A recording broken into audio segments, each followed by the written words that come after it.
ప్రతి ఒక్కరి జీవితంలో ఏదో ఒక సమయంలో కలలు చెదిరిపోతాయి. మనసు లోపల నుంచి చాలా బాధ కలుగుతుంది.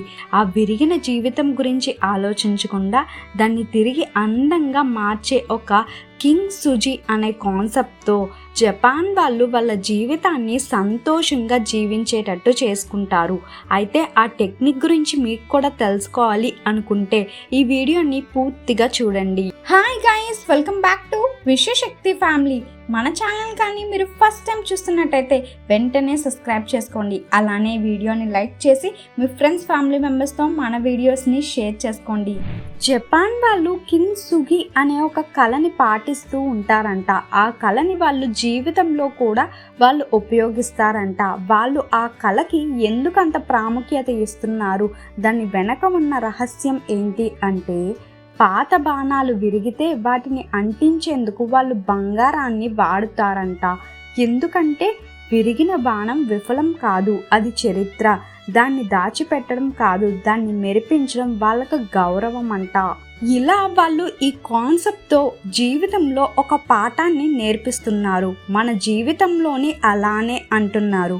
మన తప్పులు, మన గాయాలు, మన వెనకడుగులు ఇవన్నీ మన దారిలో భాగమే.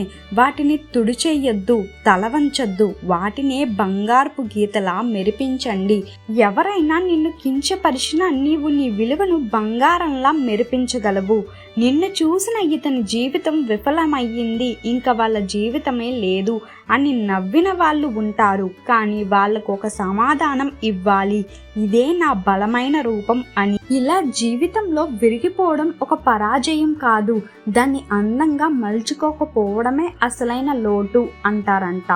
నీ గాయాలపై గౌరవంగా గోల్డెన్ లైన్ని వేసుకో. ఎందుకంటే నీవు మునుపటి మనిషివి కాదు, మరంత మెరుగైన మెరిసే మనిషివి. ఇప్పుడు గాయపడిన వాడివి కాదు, బంగారంలా మెరిసేవాడివి. ఇలా జపాన్ వాళ్ళు ఈ కాన్సెప్ట్ని ఉపయోగించి లైఫ్లో వాళ్ళు ఫేస్ చేసిన తప్పుల నుంచి, గాయాల నుంచి, ఆ సిచ్యువేషన్స్ నుంచి వాళ్ళు ఒక గోల్డెన్ లైన్ వేసుకుంటూ వాళ్ళ లైఫ్ని ఒక మెరిసే జీవితంలా తీర్చిదిద్దుకుంటారంట. జపాన్ వాళ్ళలాగా మనం కూడా గాయాలపై ఒక గోల్డెన్ లైన్ని వేసుకుంటూ ఈ కాన్సెప్ట్ని ఉపయోగించి మన జీవితాన్ని అందంగా తీర్చిదిద్దుకోవాలి అని మనస్ఫూర్తిగా కోరుకుంటున్నాను. Thank you universe.